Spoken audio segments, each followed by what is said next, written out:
Then someone told me about this health and care worker visa, on how people pay to get sponsorship. I was like, okay, if people are paying, why not? Let me just pay.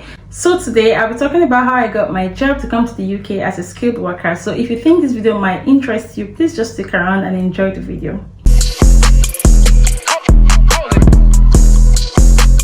Hi guys, so welcome back to my channel. My name is Favor if you're just meeting me for the first time. So today I'm going to be sharing how I got my job to come to the UK as a skilled worker. I know this is a long overdue video. I should have done it a long time ago, I know, but I was not just ready to share. But now that I'm ready, trust that I'll be spilling all the facts, okay? Now, when I say this video is long overdue, it's because you guys, I just clocked 8 months in the UK. So I kind of feel like I should have shared before, but nevertheless, I feel like it's never too late to pass any sort of information out there on YouTube, okay? Because it might be beneficial to one person or another, okay? If not you.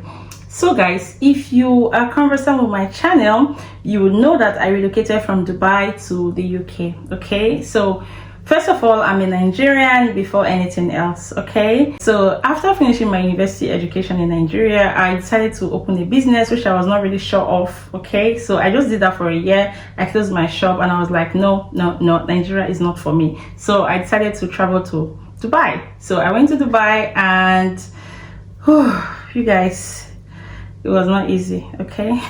When I say it was not easy, you guys, I did so many jobs in Dubai, okay? I went from waitress. I think that was my first job in Dubai. So I worked as a waitress in Hilton Hotel. I'm going to call the name because it's not something I'm not proud of. I'm proud of working there, okay? So I worked in Hilton Hotel for a few weeks. After that, I did so many interviews because I wasn't really sure what I wanted to do then. So after working as a waitress, I worked as a customer service, yeah. So I worked at customer service. I worked in Dubai Mall. I worked in so many outlets, so many retail outlets in Dubai. So after that, I thought, okay, let's explore. So I started working as a telecaller with an educational institute. Okay, so after that, I think that was just part-time. Yeah, that was just like part-time for me, though all the jobs were part-time because I was like a freelancer. Okay, so after working there, I decided to go into real estate. So I interviewed for a real estate company, one of the biggest companies in Dubai, actually one of the biggest real estate companies in Dubai. If you know Damak properties, you will know what I'm talking about. Okay, whenever you enter Dubai, even if you're a tourist, I'm sure you'll see Damak, and you're wondering, what is this Damak that I'm always saying? So that's a real estate company. Okay, they're very, very big. So they're like the second biggest real estate company in Dubai, apart from Emar company, which is owned by Dubai government. Okay, so I worked with Damak for some months, and you guys, it was fun. It was not easy. It wasn't hard. It wasn't a hard job. It was a beautiful job because I had to wear makeup every day. I had to pack my hair to the back. I had to put on red lipstick. I had to dress like an air hostess every day. So it was fun. It was cute. It was beautiful. But the hard part was that I had to stand, you guys. You know those people you see in the mall when you enter Dubai Mall or when you enter Mall of the Emirates? Because I also worked in Mall of the Emirates. That's the outlet that I worked at. Okay, so our stand was in Mall of the Emirates. Okay, so I worked there. If you're watching me and you're from Nigeria, I saw many of your politicians. They were always coming to buy properties. So the reason they put me there was because I was, apart from the fact that I was qualified, I was a Nigerian, and they wanted someone that could rapport with rich Nigerians, just to say, oh, your Nigerian sister is here, can you convince, speak your pidgin, speak your language to this person, so you can convince the person to buy property. So I was working as a sales staff. Let me just say sales staff, because I was not like a sales representative. Let me not say that, because those ones were in the office. So I was sales staff on ground. Okay, let me put it like that. Okay, so I was working. I would stand, I would give out flyers, I would talk to you about our company, I would talk to you about a project we're doing, if it is completed, when it is to be completed, what it entails, you know, this, that. Okay, so it was fun, it was beautiful until COVID happened, you guys. Until COVID happened. So when COVID happened, the malls had to close. So I was sitting at home. I was even pregnant as at then. Yeah, I was pregnant as at then. So I was at home for like 8 months. I decided, I'm not going to work. Let me just sit at home, because the malls were closing. It was serious, you guys. And you know, COVID was scary. So after giving birth, I decided to go back to work. So I interviewed as a teacher in one of the private schools in Dubai. Not in Dubai, in Sharjah actually. Yeah, so you guys, I got the job. I interviewed, I got the job. I worked there for 1 month. I think let me just say almost 2 months. So I worked there in the school for almost 2 months. I got tired, you guys, okay, because it was not easy. Okay, so I had to teach little kids, and it was not easy. You know, you have to control kids. Run, don't run, this, that, don't run, don't fight, listen, do this from one place to another. I was like, this job is not for me. I'm not sure. It was not easy, but at the same time, I needed the money. You guys. So I had a baby, mind you. I had a baby, and I had a nanny at home who was helping me look after the baby. But then the difficult part was lesson plans, you guys. I had to write lesson plans. I was like, how do I do this? How do I do this? It was not easy. Okay, so I thought of doing something else, and so I had a friend that introduced me to working as an LSA. She was already working as an LSA in Dubai. So she told me, I think it's better than doing teaching, because teaching is very stressful. Plus the fact that you have a newborn, you have to do lesson plans. That you see, this LSA job, this is what suits mothers. It's good for women. It's very, very chill, very relaxing. Okay, mind you, if you don't know, an LSA is a learning support assistant. It's just like a teaching assistant in Nigeria. So I felt, this job is good because you have weekends to yourself. You go to school when your teacher is there. You close when teacher has closed, you close. Okay, so no much drama, nothing, no lesson plan, no classroom coordination, because as an LSA you are attending to just one child. So that child might likely have a learning disability. Okay, so you're there to just support the child, make sure the child is calm, depending on how old the child is. Okay, so for me, I worked with I don't say young adults, maybe let me just say from 11 years old. Okay, so yeah, but depends. So some people might work with maybe from 4 years old and above. Yeah, but I worked with 11-year-old and above. So yeah, you guys, so I started working as an LSA, and the job was sweet. It was lovely. But then, I mean, you guys, you know Dubai, and you know their wahala. If you understand, if you're Nigerian, you know their problem. Okay, so it was always one visa issue, visa ban. People will always be calling you from Nigeria and saying, are you okay? We heard this is happening. We heard they're banning Africans from Dubai. We heard the visa is not working, this, that. I didn't have any of those problems. Okay, I had my visa, my family, we had our visa. Everything was okay. So we're not affected by any of those. But then you could not travel, because even during COVID, I wanted to go to Nigeria. I ended up not going. You know, it was just too much. So I thought, in as much as the country is sweet, lovely, I was like, no, this is not the place. We just thought this is not the place for us, because there's no stability. Even if you're working for 5 years, you're here for 5 years. Mind you, I was in Dubai for 4 years before I came to the UK. Okay, so even if you're there for 20 years, one thing happens today, you lose everything. Your visa will be gone. You will need to renew it. You will need to renew your visa. Nobody will give a damn if you've been there for 20 years. You're not a citizen. You do not have passports, in as much as you've lived there for 20 years. No benefits, nothing. I have to go to the hospital. I have to pay. I know how much I paid just to give birth. So it was too much. And imagine when my child starts attending school, I'll have to pay out of my nose. So Dubai is an expensive city. I'm sure everyone knows that. It's very expensive. Okay, so to cut the long story short, I know I have talked too much already. We decided to relocate from Dubai, and before then I was thinking of relocating to the US. So I started researching. I like to research a lot. I started researching on how to go to the US, what program I can do that relates to my field that I'm currently in, that I was currently in as a learning support assistant. So I thought of doing something that after schooling, I would get my stay in the US, because nobody wants to come back, you understand? So I thought of doing applied behavior analysis, which was close to what I was working, because I was working with children with learning disabilities. Okay, so but one thing or the other happened. I no longer applied to the US, so I thought of, okay, let's do Canada. So you guys, I applied to Canada, and Canada gave me admission. So it took 1 day for Canada to give me admission. I was like, oh my god, this is so fast. So I applied for a social, I think it's called an SSW in Canada. So it was like a postgraduate as postgraduate studies or something. It was not masters. Okay, so I wanted to do that for a year, so that after that I could, you know, get my postgraduate work permit in Canada. So I got the admission in a day in Canada, and I was like, okay, so Canada is the way. Oh yeah, let's go to Canada. So the next thing was for me to put my account statements together and just tell the immigration officer why I wanted to go to Canada. I mean, write a personal statement. Okay, so meanwhile I started thinking and checking and asking people. You know, I joined groups. on Facebook asking people, what do you think the success rate is going to be like? Do you think my visa will be approved? You know, and I saw mails from like so many people that were rejected because they were not even applying from their country. So I felt okay, because Canada likes home ties a lot, telling them you return home after studying, of course, and all that. So I thought maybe they might not even approve my visa. So I thought, okay, let me not just apply for Canada anymore, because first of all, we had 4 months to show our bank statements, which was even new. Our bank account was even new as at then. So I felt, okay, this might not just be it, this might not do it. So that was for us another reason not to apply to Canada. And also because we're not in Nigeria, we're not applying from Nigeria, and we did not want to go to Nigeria to do the application, because we had jobs to do in Dubai, of course. So we had jobs to do, so we said, okay, they might not approve this visa. And the US, one thing or another happened, we decided not to apply, not to go with the US, because we heard that, oh, when you go to the US, your partner will not be able to work legally, because as a student your partner will not be able to work and all that.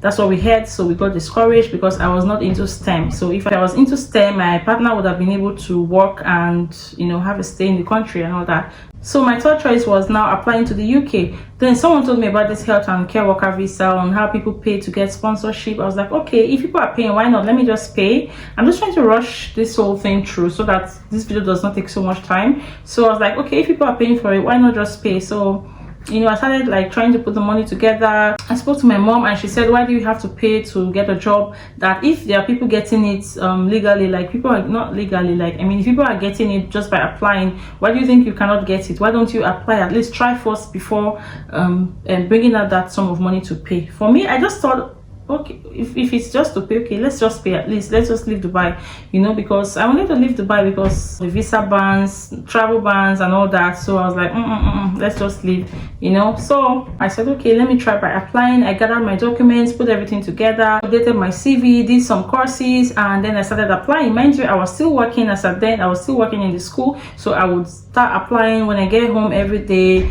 On the weekends I will start applying, just so that I don't have any reason to say, okay, I did not try. At least I wanted to try and see, okay, maybe if I fail, I will know, okay, I've tried. Then I will just bring out the money and pay. I applied, you guys. I applied for 2 months. I applied on LinkedIn, Indeed. I even downloaded an app called Seek on my phone. That's for Australia, UK, Canada, and I think New Zealand. So I downloaded Seek on my phone. I started applying. I sent out a number of applications, you guys, and one day I got a response from an organization, now my organization. So they said, please, you know, we like your CV, we like how you put it together, we like your experience, we think you're fit for the job, but we do not offer sponsorship.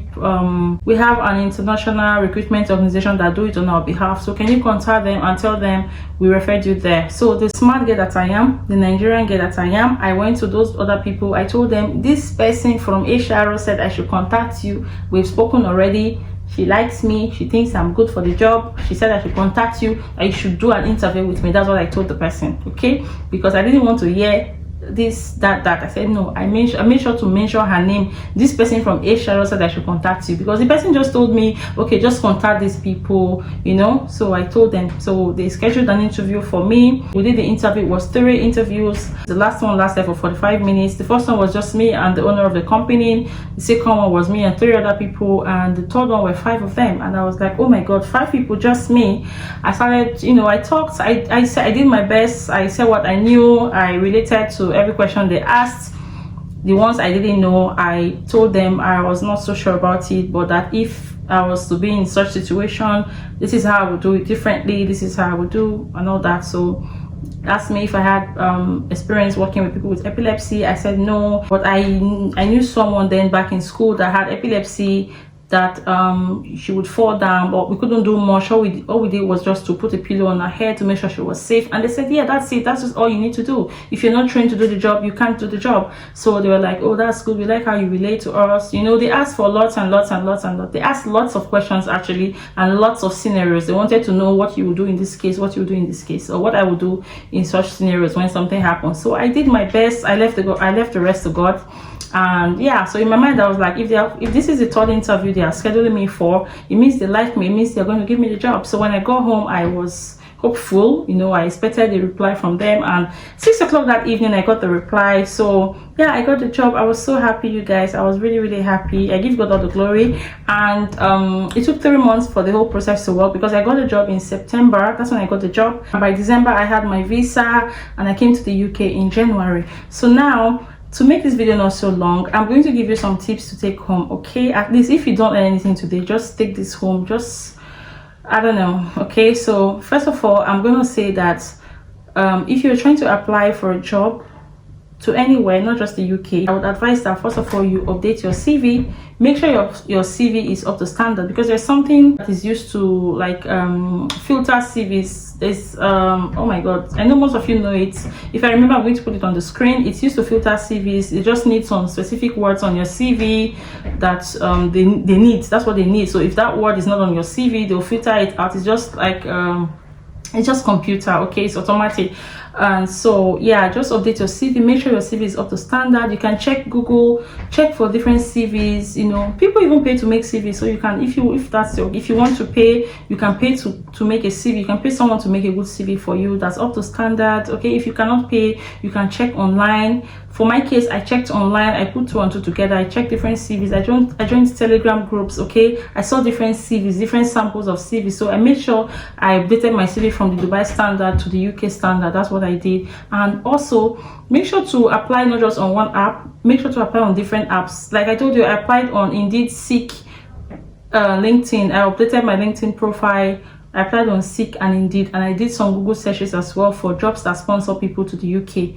That's what I did. So I think there are more apps that you can use to apply. So if you're searching for a job, I would advise you to do that. And also, if you don't have experience, I would advise that you do some courses, okay? If you're looking into going to healthcare, do some healthcare courses. They are cheap, they are online, some are free, but you just have to pay for the certificate, okay? Do some courses, and yeah, I think that will be it. And also, just be prepared, okay? When you have your interview, just be prepared. Just act professionally, okay? Just be professional about everything you do, from the sending of the emails to the interview, you know, how you communicate with them. Just be professional about it. And also, make sure you ask questions when you have your interview. Don't forget to ask questions. If they ask you, do you have any question for us, don't just say no, I don't have any question. You make sure to ask them. Make sure to do your research about the company before you even go for the interview. Because I remember during my interview, I was asked, do you know anything about our company? What do you know about our company? That was the exact words. And I said, yeah, I know this, I know that, I know because I had done my research. And they were like, oh, that's good, that's very good, we're so happy you've done your research. See, you even know this more than me. Even I mean, that I've been working here for this number of years, I don't even know this. You know, that's because I went on Facebook, I went on Twitter, I went on LinkedIn, and I checked their website. I made sure to know some, you know, notable things about them, so that whenever I'm asked a certain question, you know, at the interview, I'll be able to answer, okay? And also, if you don't have any experience but you've done the courses that you need to do, I would ask that you volunteer. If you don't have experience, you've never worked before, I would ask that you volunteer, okay? There are so many places that are willing to take volunteers, so just volunteer. Even if it's just for a month or 2 or 3, just volunteer. You get a certificate from them. I think they would sign a certificate for you and say you volunteered there. And it's very important, because people here, they like when you volunteer. They like it because it covers you when you don't have like professional experience. So I think you should volunteer. Just update your CV, like I said, volunteer. Be professional about everything you do. Carry yourself with pride also, because these people, they are the ones that need you. Even though you need the job, I mean, they need you more than you think you need them. They're just going to pay you, but they need you more. They need you to help them, because they cannot do the jobs. That's why they're looking for you, okay? So carry yourself with pride, okay? Even when you're doing your interview, act like you know. Even if you don't know, push your word. Like I don't want to say push your words, like I mean, like even if you don't know, just tell them, oh, in this case, this is what I would do. Just say, I think I've never heard of it before, but I think it means this, I think it means that, but correct me if I'm wrong. You know, just things like that. Just don't just say you don't know. You know, just try and say something. Don't just keep quiet and say you don't know, just like that. Just try and think fast, you know, and all that. But at the same time, be calm, be smiley, give a smiling face, because they want to trust people that they care about with you. They want to trust their clients to you. Just always have a smiley face. Let them feel relaxed. Don't be too serious, because they're going to trust vulnerable people with you, and they want to know that they are going to be in good hands. Okay, just have a very like relaxed presence. Even though you're doing the interview, always smile, you know, just joke. We even joked a bit. It was so relaxing during my interview. I was like, oh my god, thank you god, you know. So it's not enough to just prepare, but I mean, also plan ahead. Make sure before your interview you charge your phone, you make sure your internet connection is stable, you sit at a nice like background, have a nice background behind you, you know. Make sure, even though like if you don't have a very nice background, make sure the wall is white. You can even like change your background. You don't have to pay for that. You don't have to have like a nice background to have a nice background when you're doing interview. You can just change your background on Teams. You can do that on Microsoft Teams. Okay, just change the background, you know. So I've done an interview in my room before that was so scattered. On Teams, I just changed the background. No one could see that I was having a scattered background, you understand? So I would advise that you join Telegram groups, because the Telegram groups, oh my god, if not that I was trying for this video not to be too long, I had a lot of things to say. Like, the Telegram groups really helped me a lot. I checked Telegram, I watched so many videos, and I joined. There was one particular lady that I joined her Telegram group, and it really helped me. It made me know the documents to gather, what and what to do and not what to do. Her name is Tola Lucy. If you know her, I think most of you might know her, because she talks about the health and care visa a lot.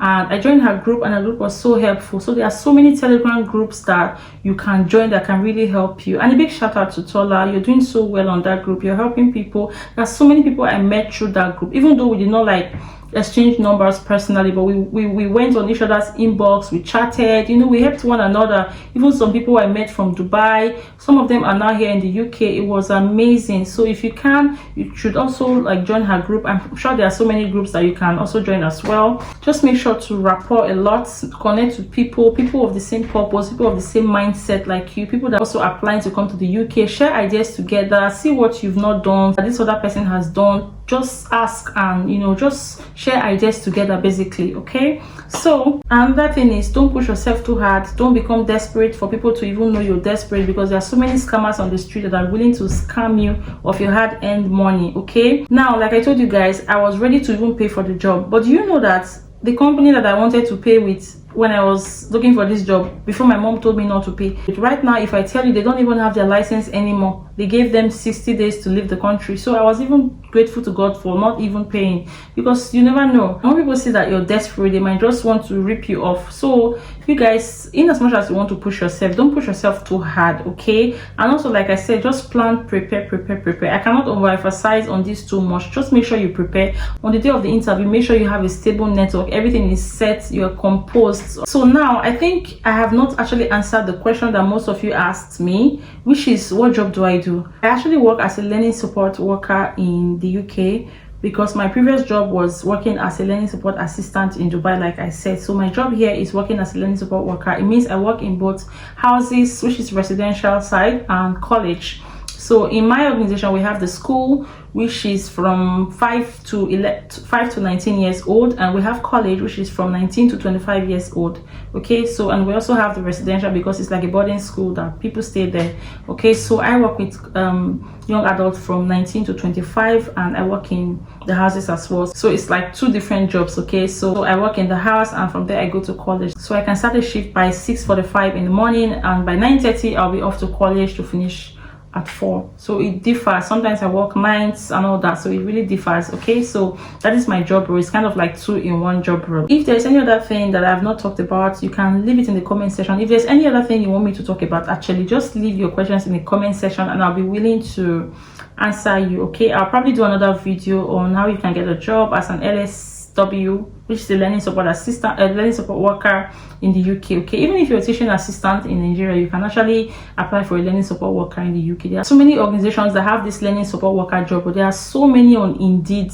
So if you have worked before as a teaching assistant in Nigeria, you can actually apply for this job. Like I said, my job was just an LSA. It's just like a teaching assistant as well in Dubai, because I was not the class teacher, so it was just like an assistant. So, but just that it was with children with learning disabilities. Okay, so my organization is like a learning disability school. That's my organization. So guys, if you feel like I've not talked about anything, you can always leave the question down, and I will be happy to answer. Okay, and I'll do another video on documents you need to relocate to the UK if you want me to. and I'll probably see you guys in my next video, because I feel like this video has become too long. But please, before you go, don't forget to like, share, comment, and subscribe to my channel. Okay, share this video to someone that you think might need it, and I'll see you guys in my next video. And don't forget to check out my other videos as well. Okay, so bye for now.